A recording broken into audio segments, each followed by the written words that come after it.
At Society, Lily complains to Abby and Devon about Nate missing New Year's with them to stay in LA. Devon thinks it's okay, considering he's about to meet a sibling he never knew he had. Talk turns to work, and Lily lets her brother know she's found areas where they can trim the fat. Devon chuckles that he loves having her on board. Abby agrees. Devon says Nate could be home with his brother as the newest member of their family and Winters Incorporated. Lily frowns. Is he offering him a job at our company? Devon confirms that's the intention and that he's on board with it. Lily and Abby express concern. Devon explains Nate needed a way to reach out to him. The offer is just a cover. Lily doesn't think the subterfuge will turn out well. Devon wants to support Nate. Lily asks if he'll take the job offer away when the truth comes out. Devon says they didn't get that far. She and Abby worry about hiring a complete stranger. They don't need anything about this guy. Can we even trust him? In LA, Nate tells Audra he hasn't heard back from Damian yet. He's left a couple messages asking to meet about a job opportunity. Audra thinks it seems suspicious that he's calling over the holidays. Nate's surprised he wasn't at least curious. Audra wonders if he's already suspicious. Nate questions if Damian could possibly know who he is. Audra thinks it's possible he knows more about his bloodline than Amy realizes. Maybe he uncovered her secrets, and that's why he took off in the first place. What if he feels angry and betrayed? She fears he may not be able to forgive his mother for lying to him his whole life. Nate says they'll have to wait and see if he responds. Audra thinks Amy must be a nervous wreck. Nate says she's strong, but fragile. They both feel protective of her. Nate wants to see her reunited with her son and given a chance to make amends and say goodbye. Just then, he gets a reply from Damian. Billy runs into Chelsea at Crimson Lights, and they make awkward small talk. Chelsea makes a move to leave, but he stops her. Does she have a minute for an old friend? He notes they'll be running into each other, not only because of proximity, but because the boys are hanging out together a lot. He wants to find a way to get past this uncomfortable phase. They sit and Chelsea tells Billy that Connor's doing really well. He's happy to hear that. She asks about him and losing Chancellor. Billy says he plans on taking it back. Chelsea rolls her eyes. There it is. She was hoping his need for revenge was merely a knee-jerk reaction, and he put his energy towards something else. Does he really want to go to war with Victor?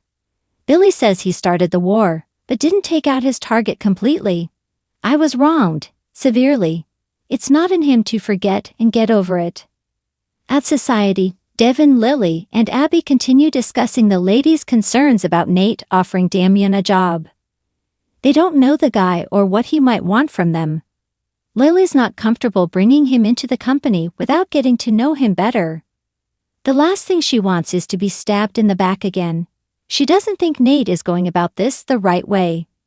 Abby agrees given the false pretenses.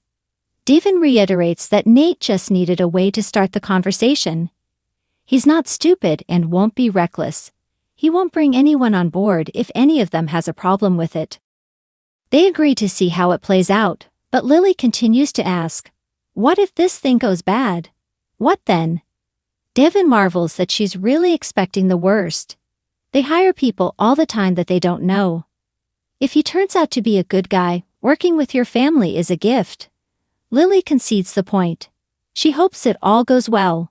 Who knows, maybe he'll be a great addition to Winters Incorporated. She thinks they should, however, be prepared for Nate to bring bad news. Abby agrees. Nate seems to have dropped all caution. She hopes he hasn't forgotten the risks. Lily can tell his expectations are high. Devon asks, how could they not be? They need to be there for him and support him in case this whole thing comes crashing down. In LA, Nate tells Audra that Damian's willing to meet and talk this morning.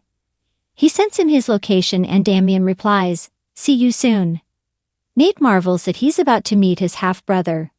He's eager to unravel the mystery of the Monte Cristo Company and Damian's apartments. Amy shows up and notices they look excited. Nate shows her the message from Damian. She can't believe her son is coming there right now and embraces Nate. They sit and Nate reminds the excited Amy that Damian thinks he's meeting him about a job. Nate will make him an offer and try to build a rapport so he can tell him the real story. Amy's so nervous. What if this plan blows up in their faces? Nate urges her to focus on the positive things that could come from this. Amy tells Nate his father would be so proud. She fears Damian won't feel the same way, especially when he finds out her involvement and that she's been lying to him his whole life. Audra asks Amy not to feel guilty. She did what she thought was best at the time. Amy was young and was afraid Nathan wouldn't accept Damian. She couldn't risk him growing up feeling unloved. Audra thinks she's a good mother. I wish I had parents as devoted and loving as you and Jackson. Amy needed to hear that. Nate's sure Damian will understand and forgive. Amy prays that's true. She doesn't want to leave the earth knowing he's alone. At Crimson Lights, Chelsea tells Billy she gets his point about being wronged. She knows Victor and Jill weren't the only ones who hurt him. She did too. Billy says that has nothing to do with what he's going through right now. He's let it go. I'm trying to let it go. He's focused on righting the wrong of Chancellor. Chelsea wants to give him advice. He's sure she'll tell him to let it go. Chelsea says her advice will be harder to hear. Billy scoffs sarcastically when Chelsea suggests Jill faced a difficult decision. She thinks his tone is covering up pain. Chelsea urges him to try and look at things from her perspective. Maybe he'll learn something about himself. Billy hopes she's not suggesting he's somehow to blame. Chelsea's not blaming him, but it's clear Jill is. Maybe he can look at it from her side and try to repair the damage. Billy did not get the opportunity to prove what he's capable of before the company was stolen from him. There's no coming back from this. He's not interested in repairing his relationship with his mother. Chelsea's sorry to hear that. Billy thought she'd be sympathetic having seen him put his heart and soul into that company. Chelsea is trying to look out for him. He'll look out to himself. Later, Lily walks into the coffee house and greets Billy. She asks if he's okay, and he wonders why the world assumes he's about to fall apart. Lily thinks he's not good at handling bad news. Billy says he's not the only one who lost out on Chancellor. Lily's handling it. Billy says he's going to be back on top. Maybe you want to join me. Lily thinks that game is played out.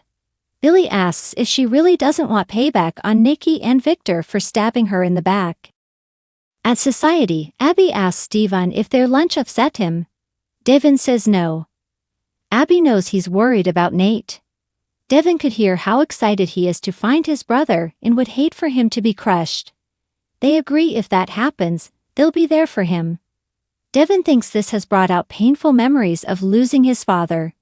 Nothing could ever really fill that hole. He thinks Nate believes having a relationship with his brother will ease some of that pain. He'd hate to see it end up a mess. Abby asks if it goes bad, what then? Devon's sure Nate will be crushed. He'll have to protect his heart. Abby asks how he feels about Nate meeting with Damian. Devon says it's brought up memories of meeting his own family later in life.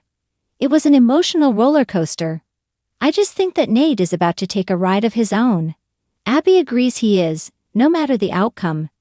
Devon wishes they could prevent the drops, but there's nothing they can do to stop it. At Crimson Lights, Billy tells Lily that Chancellor belongs to them. Think about what a triumph it would be if they were back on top without his mother dictating to them. Lily won't deny she's furious about Nikki and Victor deceiving her, but she's happy at Winters. Billy says she's not in control. Lily suggests he go back to Jabot. Billy says that's not an option. He teases that she's not his only ally. Lily asks if he really believes he can beat Victor. Billy would be a coward if he didn't try. Lily can't help him, but will be cheering for his success. At Society, Abby knows it's hard for Devon to watch Nate go through something that might hurt him. You want to protect them. Devon says all they can do is wait, watch, and pray for the best. Abby muses that you can't always protect the ones you love. Devon worries this could be over before it starts. If Nate got his hopes up for nothing, that might be the most painful outcome of all. In LA, Nate shakes Damian's hand and thanks him for meeting with him. Damian admits he was intrigued by his message. He asks Nate how he got on his radar. "Why did you reach out to me?" Nate asks if he's suggesting they made a mistake reaching out to him. Damian is confident in his skill set, but he's moved from job to job. Hardly poaching material. Nate says that depends what they're looking for.